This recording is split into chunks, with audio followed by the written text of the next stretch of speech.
Hey YouTube, R Files here with Trade Battles. Today I went out tiger salamander hunting, and not like hunting like shooting bam bam, but hunting like on the prowl looking for.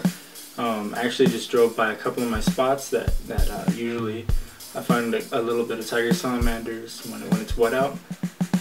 And today I found quite an impressive amount. This is my counting bin. Let's see how many I found. I haven't counted yet, but I also found one of the cutest animals I've found in a while. It's a plain spadefoot toad, and you know, these guys aren't a very common find up here in the Nodak.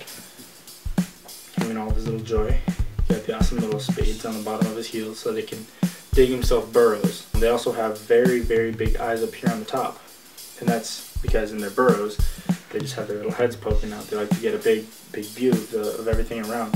They do get a decent size for toads. I mean, about the same size as American toads, in the 2.5, 1.5 inch range. You know, they eat just about anything they can fit in their mouth.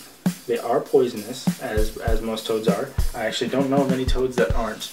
Maybe the water toads. This guy seems to be decently young. He still has a tiny little bit of a tail left, so that's going to be number one for amphibians found on the road tonight. I also found a lot of leopard frogs, but leopard frogs are so common up here, I don't even worry about them anymore. So here is what I really came for.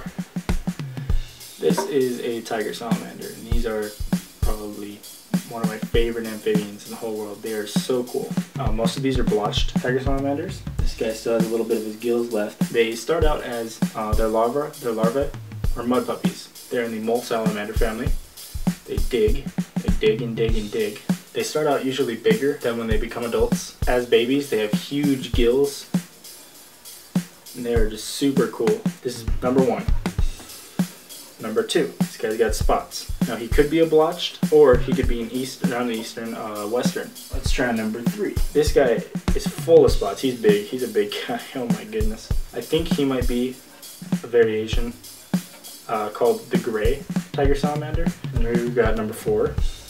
Just another blotched. 5 here is yet another blotched. 6, he's spotted, but he's got blotches, and he's nowhere near the size of these other grays. So that's going to be another blotched. This tiny little guy, about the size of my pinky, is another blotched. Number 7, I think. Another little guy, blotched. 8, another blotched. 9, another blotched.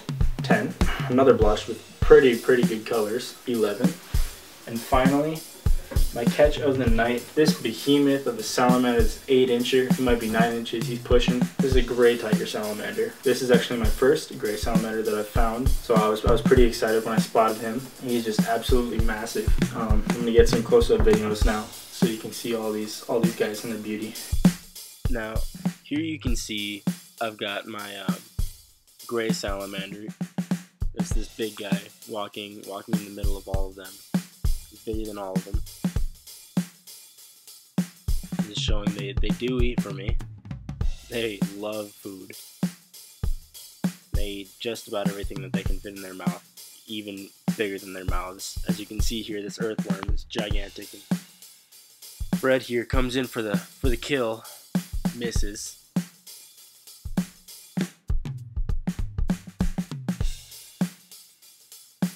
We've got some more. This is their entire setup that I've got them in right now. I'm just gonna hold them over the winter, just for fun, just to see what kind of progress I can get them to gain and stuff. How big I can get some. I might keep 1 or 2. You never know. But they're wild caught specimens, so I might just end up returning them to the wild back in spring. So, anyways, tiger salamanders don't like the light, so lights out. Thanks for watching, guys. I hope you had a good time learning a little bit about these salamanders, my favorite amphibians in the whole world. I know I did. I had a great time making this video. I'll catch you guys next time. This has been R Files.